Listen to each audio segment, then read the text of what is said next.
Okay, so tonight, like I said, want to work on a couple of different features, basically just working on advanced techniques for this ring design because all right, now we're going to start now that we've kind of gotten a little bit of under our belt with working with some of the features and tools and such.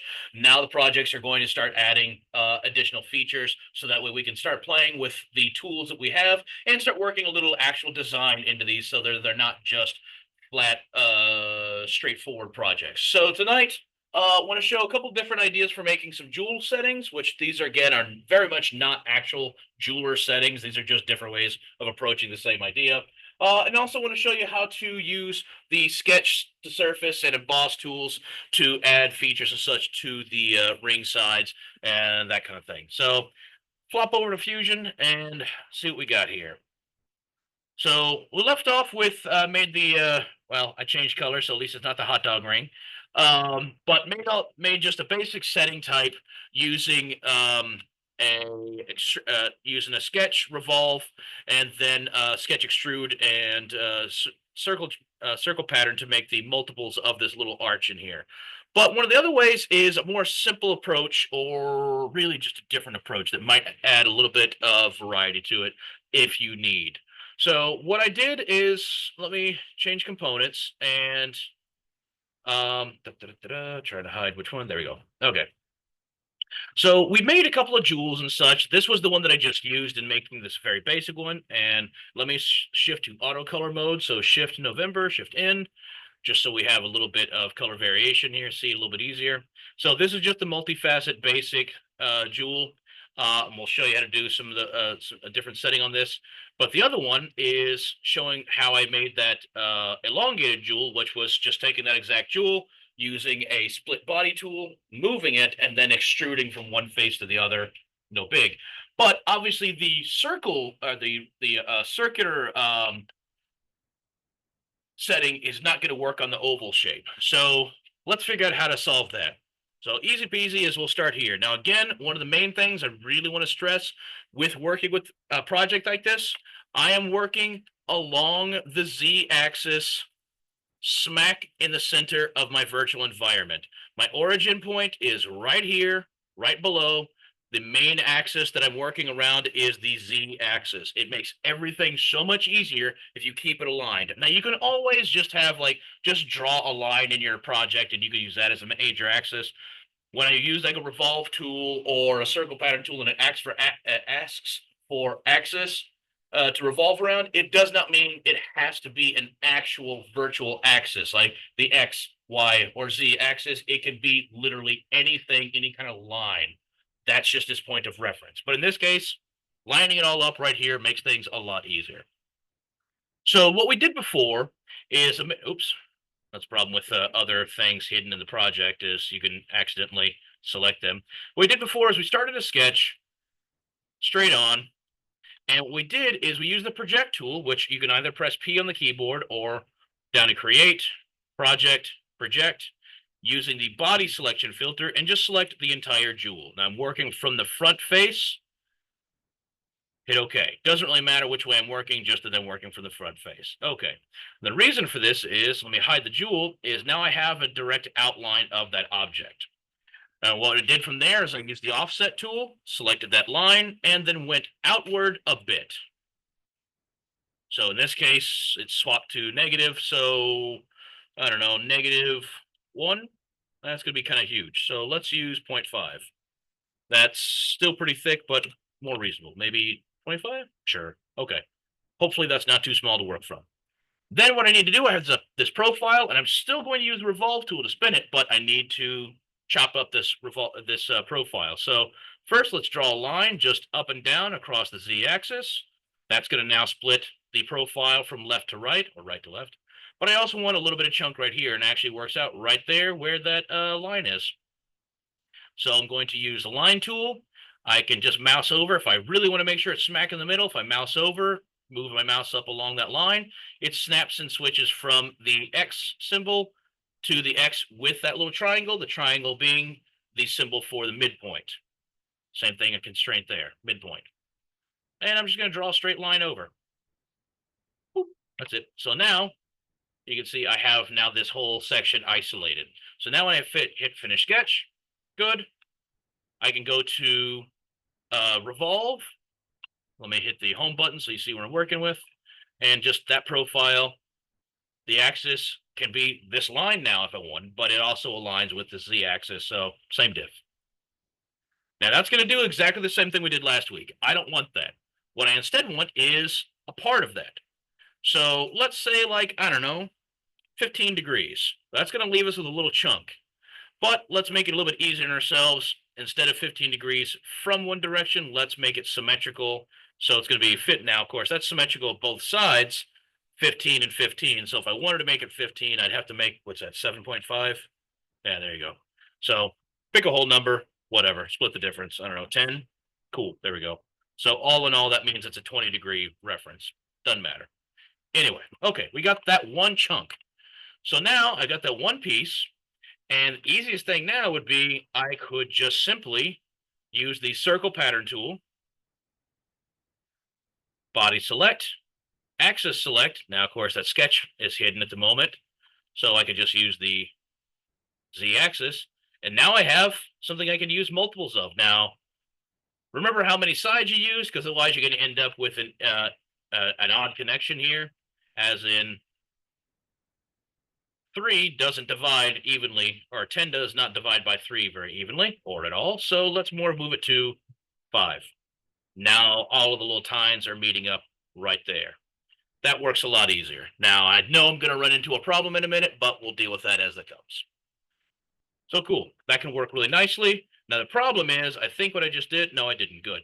It did not automatically join. So those are all still separate. Now, one thing, what I probably should have done before I made the multiples, let's step back before I made the multiples, and let's make some adjustments to this piece here. I'm going to use chamfer on both sides. How big? I don't know. 0.5. Error, because that's way too big. 0.1. All right, slightly smaller. There we go. So all I did was I just used this 0.1 millimeter chamfer on all sides, just to make that feature a little bit better. Has a little bit more to it now instead of it just being a flat end. Now, when I snap to current, it now duplicates all of those with that feature. Now, the one problem here is, again, I have a completely empty bottom. No big deal. So from here, this is where I could just like make something. What I mean by that is, I don't know, I'll just add in like a circle or a polygon, something like that. So where would I start to sketch from? Well, if you don't have like a solid flat starting point, you can either create a construction plane, like we've been doing, that draws up, but that sometimes gets really difficult to get to. Of course, you can also, if you're unsure, you can just use on an extent instead of distance and trying to like put it, make it match up by hand. Just select by object, and then just like select the bottom face there of this feature, which it is not letting me select. So fine, don't, because frankly, for this, you don't even need the construction plane. I can start a sketch, and it's going to, if I mouse to the bottom face of one of these tines, that's where I'm going to be working from. That's my work plane, just floating at the bottom. Pretty easy. Float to bottom. All right. So what I want to do here is I'm going to go to create. I could draw a circle, but in keeping with the 5-point thing, I'll use a pentagram or polygon and make it a pentagram. So zoom in right to the center, and I don't know, out to some degree. Let's say 2 millimeters out. Ooh, that's kind of giant. So 2 is kind of unnecessary. 1, that's not bad. Now, do not hit enter, because right now it's 6-sided. Hit tab instead. And now if I press 5, switches the polygon to there. Great. Okay, now I still want to line this up, but I can deal with that afterwards. Hit OK. Hit enter. All right. Now, what I meant by line up is I want this polygon, this pentagram, to line up with my draw or with my tines here. Now, this is why I say it's really easy. It's so much better to work on the axis points and such, because what I can do, this is still a sketch. I'm going to go use the horizontal vertical tool, and I want this point to match up with this tine. Well, that means over here would be straight up and down. That'd be the flat side. There we go. The horizontal vertical tool just puts a constraint on that on that part of the sketch, rotates the whole thing in alignment. Cool. That's it. That's all I need to do. Finish sketch. From there, I'm just going to extrude that sketch up a bit. Tell you what, we'll just extrude it up to like the top face here. So instead of trying to, instead of trying to do that by hand, measure it in, blah, blah, blah, blah, blah, just let the computer do the work. Extent type to object, and I'm just going to select the top face here. Now it's going to automatically try to cut. Look at the bottom of your toolbox. If it does, switch to either join, or in this case, let's try just new body. There we are. So all I did was it just made a way for these to all to connect. That's it. If I do decide this is too large, remember you can go back in, edit sketch, and I can still adjust the diameter of the circle that this polygon is based off of, but I cannot change the number of sides. So you got to get the number of sides right. But if I say, you know what, actually it should have been like 0.75, I don't know, something smaller. Okay. Recalculates. There you go. So not really a big deal. Pretty easy to deal with. In this case, since I did not join everything together yet, that's because I want to also add a chamfer on all sides here, or let's see here. Why don't we do it this way? Select the top face. I don't know, 0.2. Ooh, that's a lot. 0.1. Probably should have done both. So let's select. It keeps trying to select everything that it sees through also. Sometimes it gets rather tedious. All right, so let's do 0.1. No errors. Nice. Hit OK. And look at that. My chamfers line up pretty nicely. That is convenient. Why is this one altered? That is weird. Let me go back and check my chamfer. Did I accidentally? No, two faces. Why the heck is that connected? That is weird.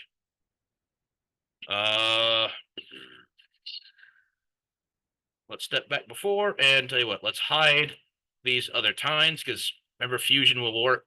I don't know why the heck there's a notch there. That's weird. Let's go back, edit feature. I don't know why there's a notch there. There we go. Found it. Fusion will work off of whatever it sees. Okay. Now if I snap forward, use the chamfer, there we go. So this is just adding a little feature to it. So, all right, cool. Bop, bop, bop, bop. Got it. Easier way to make that, and then let's combine them all. Let's pick one of them, and then pick the rest of them to combine into a single object. And we'll just put, say, a spline setting. I don't know what that's actually called. But there you go. So if I get my jewel back out, there we go. It's a nice, convenient way of making a slightly more slim setting. Now, the problem is, what if you made a wide one? Well, you're going to have to kind of fudge the details a little bit, but we can still get away with the same thing. So for this one, let's start a new sketch on the XZ plane. And we're going to do basically start from the exact same thing. Use a project tool, select the jewel. Yep, there we go. Hide the jewel. Offset. What was it? I can't remember. Negative 0.2? Not 0.2. It's 0.225, something like that. Cool, fine. Okay, we'll use that. Okay, same deal. Draw a line somewhere in the middle, chop it up. Great. Let's also draw a line. Oop, why is it doing that? Oh, I might not have an actually smack in the middle. This might be slightly offset. All right, so I was trying to draw a line straight down the middle. Great, but if I try and draw a line based on the middle of this sketch here, it does not line up. So if that's the case, then either you can try to move your sketch over, or we'll just deal with it as we go. All right, so let's go ahead and turn what the axis line is, and turn that into construction line, just so I'm not dealing with it. We'll just use this chunk over here. Okay, finish sketch. Same deal here. I'm going to sweep that profile, my axis. Do not, in this case, because it's not smack in the middle, let's not use the center there because that's going to throw things off. Let's use the actual center line that I found for the jewel. There we go. Now it's keeping the same settings I just had as far as it's symmetric, 10 millimeters. Let's shrink it down like 5. I don't know, something even tinier. Cool. There we go. Now, if you wanted, you could most certainly do this either with a sweep or, let's say, Single-Tine, or let's unhide that sketch. You could certainly also do the same with just a straight extrude, and let's say symmetric. What was it? 8. Ooh. Oh, right, because it was 8 degrees, not 8 millimeters. So I don't know, 1.5. Jeez, that kind of got significant. Oh, it's because I was using half length. Try that. Okay, fine, whatever. 1 millimeter. There we go. Cool. Okay, so same deal here. I'm going to go ahead and make an adjustment to it with the chamfer on both sides here, just to go ahead and make that snazzy. What was it? 0.1. Nice. 0.1 it is. Great. Now, 2 things. I'm going to try this. Let's use the pattern tool again, circle pattern, that body. Now remember, the axis is not the middle axis, it's the middle of that jewel. Now in this case, only went 4. There we are. But obviously, if I make that, where is my split jewel? Split oval jewel? Yeah, that fits side to side, but not that way. So really what this takes is simply making 2 different sketches. So I made this this one that fits on this side perfectly. I need to make another one over here. So instead of the circle pattern, we could probably just use a mirror tool instead. So on the next one, I'll show you, on this next step, I'll show you that. All right. So I don't need this body or that body, but what I do need is to, once again, sketch. Now this side, and let's do the project again, blah, blah, blah, blah, blah, that thing. There we go. Offset face, or offset line, rather. Sorry. There we go. 0.25. Point. There we go. And this time the negative is on the other side. Great. Okay. Same deal. Sketch halfway down. There we are. And then also, in this case, we can actually use, oops, we can actually use right in the middle because it is right in the middle here.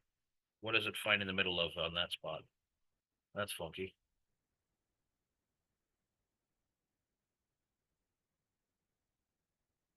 What is going on here? This is doing some weird stuff. I'm not sure what it's trying to lock onto. There we are. There, just drawing a line up the center so that we can, again, isolate that profile. Okay, great. Finish sketch. Now we extrude this one.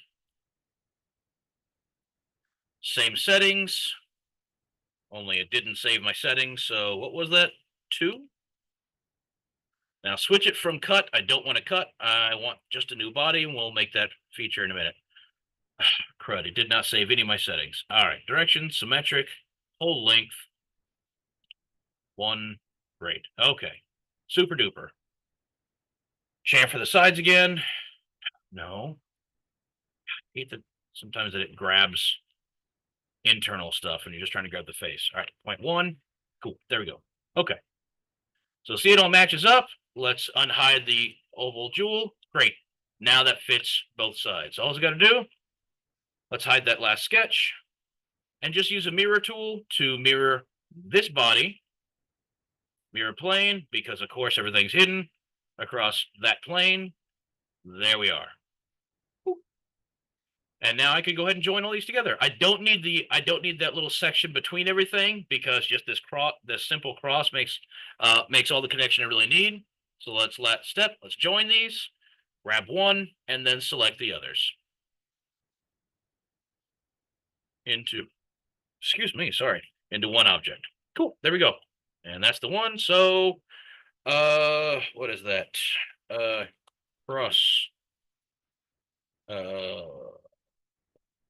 setting. Cool. There we go. Oh, great. Now that works. So that's pretty much it on that part. We're just a couple of different ways of doing the same thing. Uh, if you have this sort of setting, or if you have this long jewel, obviously using the method we used last time is not going to work because it's oblong. But of course, if you are making something oblong, it definitely helps to make sure it's in the middle of the workspace, because otherwise you get little workarounds that way and things won't match up. So if nothing else, if you're trying to build a frame around like something like in this case, I'm trying to build these tines around this jewel, make sure you're finding the actual center of the jewel, the thing you're referencing, the thing you're building around, rather than relying on the major axis there, because sometimes things can shift and you don't realize it, and then you're going to have a bunch of stuff get all thrown off. So there we go. Last thing would be, we can of course throw some appearances back on here. Let's bring up the appearance tool. Sure, another one of them's, and I don't know, fusion appearances, metal. I don't know, what do we got here? What does copper look like on here? Polished copper. There we go. It will definitely turn green on your skin, but hey, it'll look pretty beforehand. Neat. We'll save there, and then that is just jewel settings. Neat. All righty. All right. So, the next thing I wanted to show you is just some different ways that you can add features to a ring. Now, this, granted, isn't going to work as well for, say, like, sorry, trying to unhide these. Something that is like made of pipes and stuff like that. This works much better for something like uh, a lofted ring that has more of like a functioning surface, or if you wanted to go really crazy and make what we were talking about before, some sort of like arm bracelet thing. Whatever, as long as we're just playing with some of the different tools, and technically it's a wearable project. So there we go. So what I did here is, this is just a simple, like we explained before, or like we did before. This is a sketch. Oops. Of course, it always hides the sketches. Sketch loft. So upper profile, lower profile, built around circle. Loft one side, one or the between the two profile sketches, and then along a path, and then just mirror it to join the two halves together. But what I want to do is show you how you can add features and such. So we talked about things like, I don't know, you want to make this in like a class ring, a power ring, whatever, more power to you. You can morph in time however you want. No, that's a belt buckle. Whatever. Anyway, so obviously this is a really basic function here, but if you wanted to add additional features, say like for one, maybe you wanted to make like a platform on top, so that would be kind of like something more along the lines of like a championship ring, class ring, that sort of thing. You would want either a extrusion or a loft, or sorry, not loft, or an emboss right up here. So what we would do is add a construction plane and just move that up, probably smack at the top there. So let's bring it up to right to the top there. That levels out, it looks like, to 58. So it's in between, 57.5 probably. That looks pretty darn correct. All right. And you really honestly don't need it to be exactly right there. You could have it floating above or something like that. So what we would do, standard, make a sketch, go from above, and let's make a projection of the body of the ring. There we go. Let's hide that ring body. So I know what I'm working with. I don't know why I didn't project that line. That's odd. Let's go back and grab that. Strange that it did not connect that. And of course, did some weird stuff. All right. And of course, let's trim that section away. Can't, because it's not letting me. weird. All right, whatever. We'll deal with it later. So for something like this, what I wanted to do would be like, I don't know, let's start with an ellipse. Something there, something like that. Let's make that an even number, 80. Sure, whatever. Okay, finish sketch. That's really about it. Unhide that ring body. Relabel that to loft ring. And then let's say use the emboss tool. So I can emboss that sketch profile off of these faces. Now, it might be too large. Yep, adjust the profile faces, that sort. It's messing with me. Yeah, because it's too large. So let's go back, edit that sketch. See, we're going to run into some issues no matter what. So let's, instead of redrawing all that, let's just use a offset, I don't know, negative, nope, not 0.3, let's say 3, somewhere in there. Okay, cool. Let's try that again, and then see also I might have to actually move that plane, that sketch slightly further away. Let's try and emboss again of that inner circle there, faces, onto that one. There we go. So I'm getting a curvature there. Cool. So that's a matched curvature. Now, the problem there, of course, is the more you grow this, the problem with an emboss is it does go outward at angles because it's functioning like an offset tool. It does not go straight up and down, but it does maintain this curvature. So if that's something you want, you do that. However, let's instead try just a straight extrude. Now, obviously, if we go up, that's going to be a problem, or rather, it does not connect to the sides. So I would need to make sure that it also goes downward. So what you could do is either extrude all the way down, something like that. But if you go too far, obviously you're going to run into it might actually go too far down. So let's play with, say, in this case, let's do two-sided. So it goes up a little bit, but it also goes down enough to meet. Well, obviously I don't want to cut. If I join that, and let's just for the sake of conversation, let's say, what if it went too far to join, or as long as it covers up the sides, but now you have this chunk sticking out the bottom. Well, how you can solve that is instead we'll go to edit feature, and what we'll do is, for one, we would just create new body, hit OK, and what I could do is see I have this, and let's just say that is the, I don't know, table. Oops, didn't mean to add that backslash on there. And so I do have two sections intersecting one another, and that's exactly what we're going to do with this. What you can do, one of the things we have not played with before, is there's a third option in the combine tool. You have the target body, which in this case I'm going to say is the actual extrusion. The tool body is going to be the ring, and we have join, we have cut, and you're going to be left with those little chunks, which in this case might actually work, or intersect, which is going to just keep that section in between. That actually can work pretty well. So with this, I want to keep the tools and go from there. So now what happened is I just have this kind of like floating chunk in between there, but it saved that section. So from here, what I could do is then say, like, I can't emboss this anymore, or sorry, I can't extrude this, but I could emboss this section, hopefully. That's not going to let me. Fine. So that's how you could create just an intersection component. But unfortunately, I really can't do too much with that. But there is one other option. We haven't played with this at all. So if the emboss, the extrude don't quite work with how you want, there's also a section called offset face.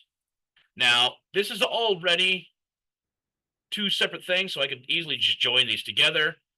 But this work, dang. I want that one, but it tried to grab everything. There we go. So offset is kind of a built-in emboss and extrude. So look at this. Now I can take that section and just move it straight up and down. So I might not have needed to create the intersection there. I probably could have just used like a split body and drawn it on there. But just wanted to show you one additional, or at least one additional way of working if you're trying to bring a face forward and such, where in this case, offset face is going to kind of work kind of kind of both ways in that I'm getting a straight extrusion, but but the extrusion is going straight up and down, but the face is still curved. So I can kind of combine those and I still get the benefit of that section. And then of course, obviously you'd want to join these together, all that sort. But the other thing is we've been playing with emboss and such like that. So let's do something from the side. Oop, not a sketch. I will first want to create a construction plane floating out on the side. Doesn't really matter how far.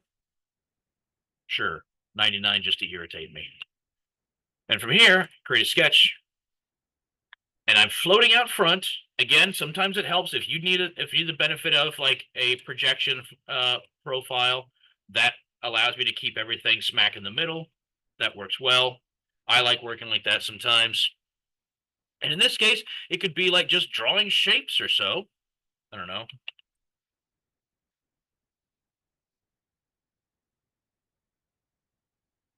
I'm just doodling, really. And let's draw a little bit of a fit point spline back and forth. See if that completely screws everything up. Or tell you what, let's draw it downward. There we go. Right in the middle. Cool. All right, finish sketch. Now I want to be able to emboss onto here. So one thing would be exactly that. Let's try embossing. Now, you're often going to be limited by how many lines you can use. So the emboss should work with the circles. Select those profiles. Now the face, and I'm going to get my emboss out of that. Great. Just 2 millimeters. It's going to a little curvature, or it could be deboss, so it cuts inward. Whatever. You get the idea. The problem is I cannot emboss a single line. I said, okay. Now, obviously, what I could do with that would be, let's keep these a little bit more straighter. So let's say side sketch. So I could have done something like, if I go back into that feature, maybe I could have used like the offset tool or something to make this wider, something like that. You know, I could make this a closed sketch, something like that. But I want to be lazy and just make it as a solid line. So what I can do is I want this line to go along the curvature of this ring so that I can use a pipe tool. And I'll show you why. So with that, I have to create a new sketch.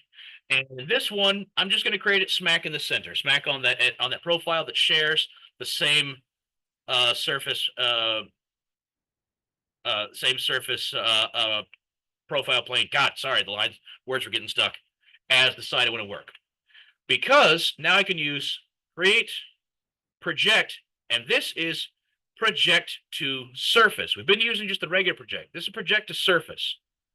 So the faces I want to project to, the one I was just working with, the curve is that line, and see now that line is projected on there. However, check the project type. There's two different types. There's closest point, which means it's going to kind of funnel it toward it. It kind of creates it. Think of it as like a reverse emboss or projection, so or offset. So it's going toward it. Or if you just want to go straight at it, you'll use a long vector, and the vector is just the direction it's going. So in this case, that would be the x axis. And now it can create that line along the curvature of my work here. Cool. Hit OK.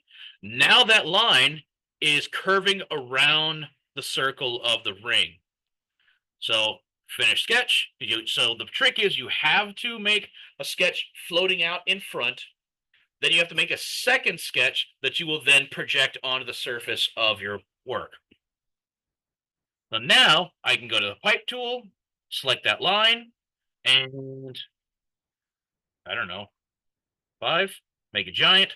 So this would be a way I could cut into the surface, or I could add a ridge line to it. Excuse me, and that's using circle. We could try using the square. So if you wanted to make like more of a rigid thing, the problem is the square, it's not going to maintain flatness. It's going to kind of warp a bit, and you don't get to control the angle. So something like this, yeah, circle works well. But this is also a really convenient line for like cutting panel lines into a surface if you want. The only problem here is that obviously it creates a flat end. So how you can fix that, instead of going to join, go to new body, hit OK. I got another one here. So let's just say pipe right there. So if I hide the ring section, what I'm wanting to do is just make this curved. So now I could just like say, go to full round fillet and select there. Just trying to do the face rather than the edge. Come on. J's. All right. Sometimes it won't let me do it. What was that? A 1 millimeter? So 0.5? No, that was a 5 millimeter. So 2.5. Fine. Sometimes it won't let you get all the way to full round. So you just end up with that little nub. Cool. So now you can go ahead and join those together. But before I do that, if you want that to be on both sides, let's mirror that object. So the object would be the pipe. Mirror plane would be across there. And now it's on both sides. Cool. The only problem is I did see that there's like a little thing between here. And honestly, what you could probably do to just connect the two, just like I did to stretch the jewel out when I made the long jewel, I split the two halves, moved them apart, and then used an extrude to join the two. Do the same thing here. So let me hide the ring for a second so you can see what I'm doing here. Hopefully these line up.